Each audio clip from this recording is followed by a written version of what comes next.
They say Nashville General Hospitals are places of healing, but for me it became the scene of my final breaking point. I was still in scrub stitches fresh in my side, the antiseptic sting barely fading from my skin when my father burst through the door. "Pay rent or get out," he shouted, his voice ricocheting off the sterile walls like a punch. I blinked, too stunned to reply. "I said no," I whispered. His hand came down before I could flinch. The slap cracked against my cheek, my body collapsing sideways off the bed, pain shooting through my ribs as blood filled my mouth. "You think you're too good for this family," he sneered, standing over me like I was nothing. But as I lay there on the cold Nashville General Hospital tile, I knew one thing for certain. He had no idea what I'd do next, and this time, I wouldn't stay down. It started 3 months ago when I moved back in with my father. I didn't want to. God, I didn't want to. But after the clinic cut my hours and the landlord raised the rent again, I had no choice. Lila's 6-year-old daughter needed a roof over her head more than I needed pride. Franklin Monroe said it would be temporary, but the second I unpacked my suitcase into the tiny spare room with the creaky window and water-stained ceiling, I knew better. Nothing with him ever came without cost. At first, it was little things. Groceries, gas, fixing the Wi-Fi because you're the one using it the most. I paid quietly, even when it meant putting my own overdue dental checkups on hold. Then came Tyler Monroe, me younger brother. He still lived at home, still unemployed, still the golden boy in Franklin Monroe's eyes. I'd come home from back-to-back shifts to find him sprawled on the couch gaming while Franklin Monroe told me Tyler Monroe was just going through things. Apparently, depression meant he couldn't work, but it didn't stop him from ordering Uber Eats every day on my card just until his account's unfrozen. They never asked. They expected. Franklin Monroe's voice would drop into that heavy tone, the one that used to freeze me as a kid. "Family helps family," he'd say. What he meant was, "You owe us, and we don't owe you anything." Lila picked up on the tension fast. She stopped humming when we got home, started clutching her bunny tighter, asked me once if Grandpa was mad at her, too. That night, I cried into my pillow, muffling the sound so she wouldn't hear. The week before the Nashville General Hospital, things escalated.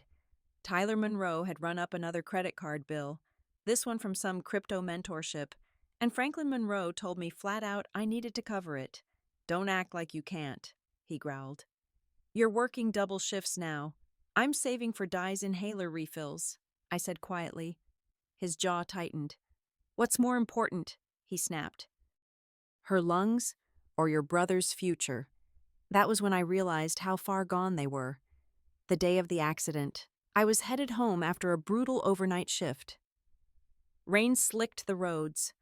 I blinked too long at a red light and didn't see the truck turning across my lane until it was too late. The impact sent my car spinning. I woke up on a stretcher, Di's name the only thing on my lips. The doctor said I was lucky. 6 stitches along my ribs, a sprain in my left wrist, and a bad bruise across my hip. They kept me overnight for observation. The next morning, he walked in. No flowers. No, "How are you?" No check on Danny. Just that voice. "Pay rent or get out." And the slap. The bruise on my ribs pulsed every time I breathed. I was discharged with gauze painkillers and a warning to rest for at least a week. But how do you rest in a house that doesn't feel safe?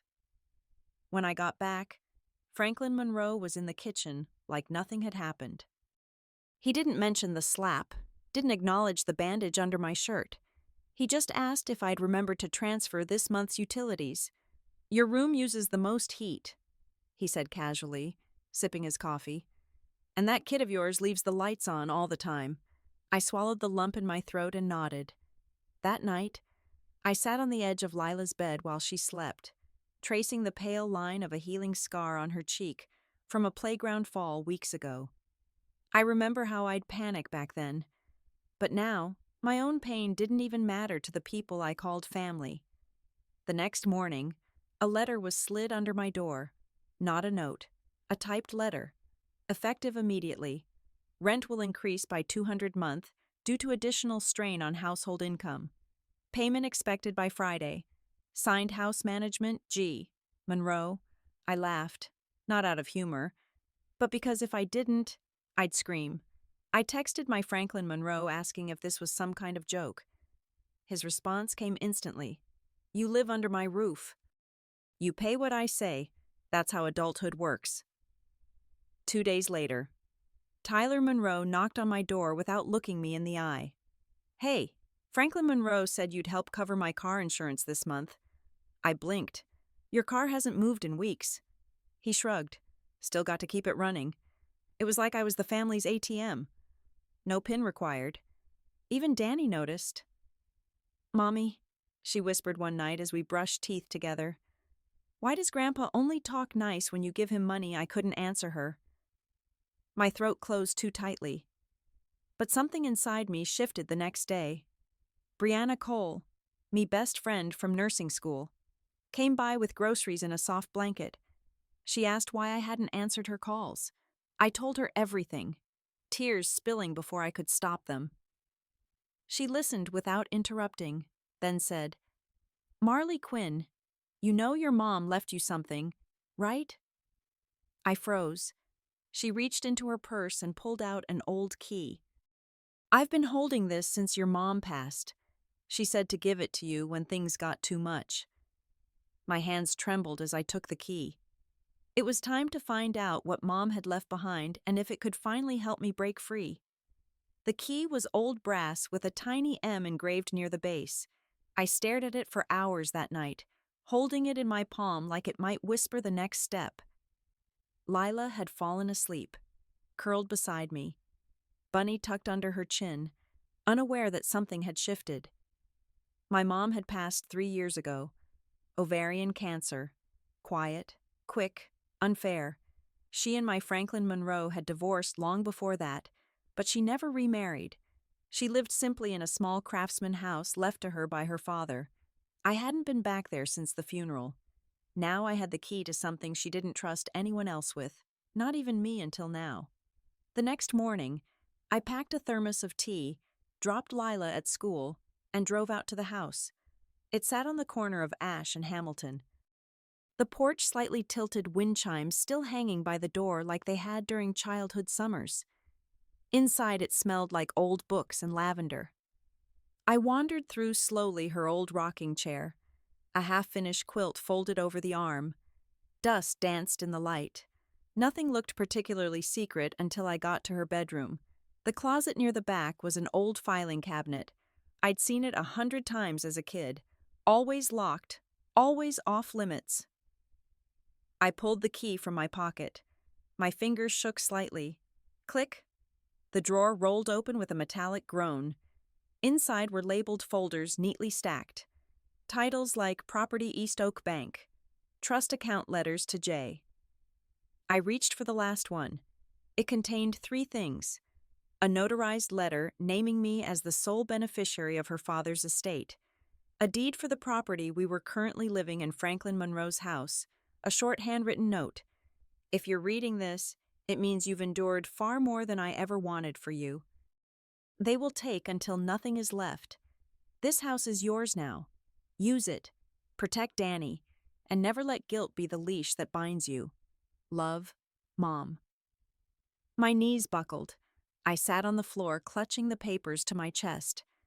The house wasn't Franklin Monroe's. It was mine. I didn't go home that night.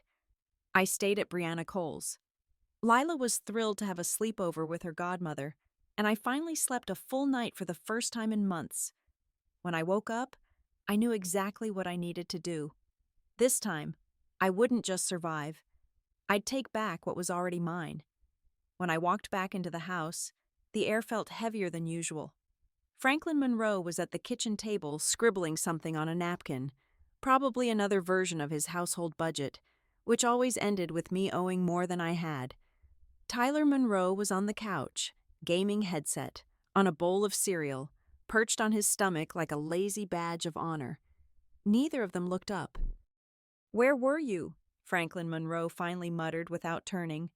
I took a slow breath. With Lila at Brianna Cole's. He scoffed. Next time, let someone know. You don't just walk out of someone else's house like that. I smiled. If only he knew. That week, I started quietly gathering everything. I photographed the utility bills with my name as the payer. I saved bank records, rent transfers, even the Venmo receipts Tyler Monroe sent with stupid captions like, "Thanks, Sish." I bought a cheap external drive and labeled a folder, documentation, Monroe House. Every night after Lila fell asleep, I added to it, Brianna Cole helped me file a request with the county clerk's office. We confirmed what the papers already told me. I owned the deed outright. No shared title, no active mortgage, just my name tied to a trust set up by my grandfather, sealed by my mother before she passed. The house Franklin Monroe lived in, the one he had ruled like a tyrant, was mine. The irony made me want to scream and laugh all at once, but I stayed silent. Then something happened that snapped the last thread. It was Tuesday night. I just come home from a short shift, still sore, but healing. Lila was sitting on her bed, tracing the ears of Bunny, her eyes clouded. She looked up as I entered. Grandpa said, "If I keep leaving lights on, we might not have a place to stay," she whispered.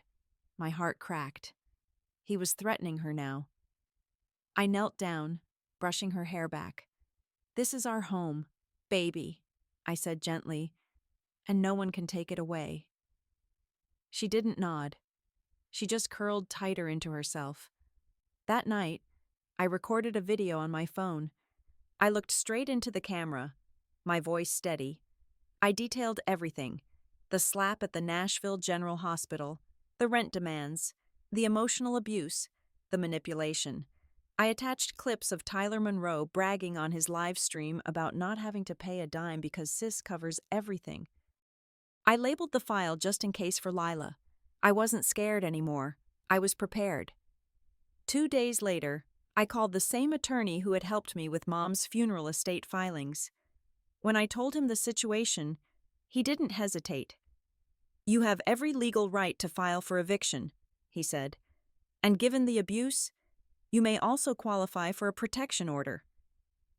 I set the papers on the desk in front of me, hand trembling just once, then steady.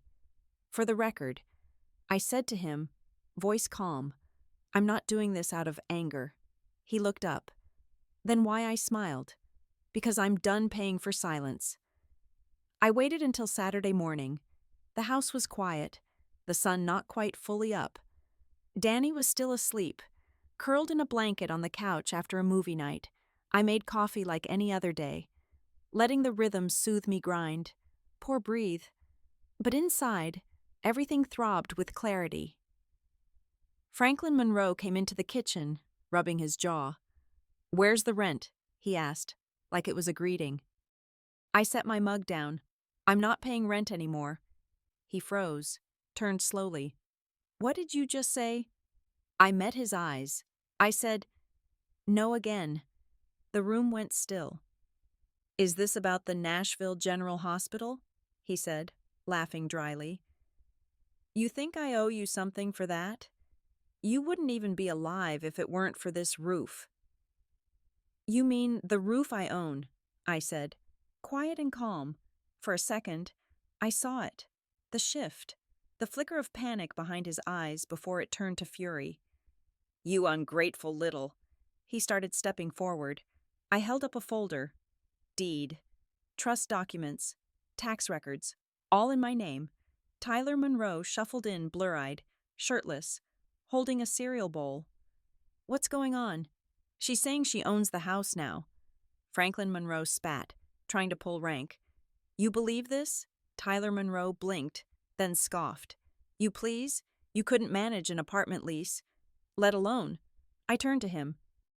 "The only reason you've had heat, Wi-Fi, and Uber Eats is because I've paid for it every single time." His smirk faded. Franklin Monroe moved again, towering over me. "This is still my house. I built this life. You don't get to take that from me." "You didn't build it," I said evenly. "Mom's father did. And she gave it to me legally, quietly, because she knew you'd do exactly this. Silence. Then, like clockwork, he changed tactics. His voice softened. You're really going to kick your own family out. We've done everything for you after all we've been through. Guilt. The oldest card in his deck. I'm not evicting family. I said, I'm evicting abuse. Tyler Monroe laughed bitterly. What? You think you're some hero now, going to save your kid and ride into the sunset. I smiled coldly. No, I'm just finally putting the locks where they belong. He threw the cereal bowl. It hit the floor, milk splattering across my shoes. Lila stirred on the couch behind me. Her small voice cracked the tension. Mom! I turned to her. It's okay, baby. She looked past me, her grandfather at her uncle, then back at me. Are we leaving? I crouched down, brushed her hair back, and whispered, No, they are. The notice arrived on Monday, stamped certified and delivered by a county deputy. I wasn't home when it came. I was at Danny's school volunteering in the library for the morning, but when I returned, I saw it taped to the front door. And through the window, I saw Franklin Monroe's expression. He was standing in the living room, the paper clenched in his hand. Tyler Monroe pacing like a trapped animal. You think you can do this to us? Franklin Monroe shouted the moment I stepped inside. After everything we've done for you? You mean after you slapped me in a Nashville General Hospital bed? I said flatly. He threw the notice across the table. This is war. Tyler Monroe crossed his arms. We're not going anywhere. You have 30 days, I said calmly. And you know it. The next day, things got worse. I came home from work to find Mrs. Thompson Orr, elderly neighbor, from across the street, waiting by my mailbox. She didn't smile. Heard you're throwing your sick father into the street, she said sharply. I blinked. What he told me he's been diagnosed something with his lungs. Said you wouldn't even help drive him to appointments. Of course. I went inside to find Franklin Monroe hunched dramatically on the couch, a tissue in his hand wheezing just loudly enough to be heard through the walls. Tyler Monroe was nowhere in sight, but I knew he was working the online angle, probably spinning a sob story to his gamer friends about how his heartless sister was evicting him and their ailing father for no reason. I could feel the walls tightening. That night, the doorbell rang. Sabrina Park from 3 houses down stood there with her phone. Hey, she said awkwardly. I just wanted to show you something. She held up a video, shaky but clear. Franklin Monroe yelling at me in the Nashville General Hospital. The slap my body hitting the floor. Danny screaming. I hadn't realized she'd been there. Hadn't even known she worked part-time as a tech in that wing. I sent this to myself before it got wiped from the Nashville General Hospital's internal system. She said quietly, I didn't know when or how to give it to you, but I thought you might need it. My hands shook as I took the phone. Proof. Unfiltered. Unquestionable. I looked up at her. Thank you, I whispered. She just nodded. If he tries to pull any more stunts, you won't be alone. Inside, Lila sat at the table, coloring silently. I knelt beside her. We're doing the right thing, I said softly. She looked at me, then back at her, drawing 2 figures holding hands in front of a small house, a sun overhead, and this time she smiled. The eviction was set for Friday morning. I woke up before the sun, my nerves buzzing like wires in my chest. Lila was still asleep, her arm curled around Bunny, the early morning light tracing soft gold across her cheeks. I kissed her forehead, whispered, Today's the day, and stepped into the hallway. Franklin Monroe was already pacing in the kitchen. He saw the clipboard in my hand and sneered, You really think the cops are going to make me leave my house? I didn't answer because I didn't need to. By 9:00 a.m., the county deputy pulled up to the CurbCom professional clipboard in hand. Sabrina Park was out on her porch, arms crossed, phone in hand. Val peered through her curtains. I stood at the front steps, my heart hammering, but my face calm. Franklin Monroe exploded the moment the deputy stepped foot onto the walkway. "You're letting her throw her father into the street. You should be arresting her for elder abuse." The deputy didn't flinch. "Mr.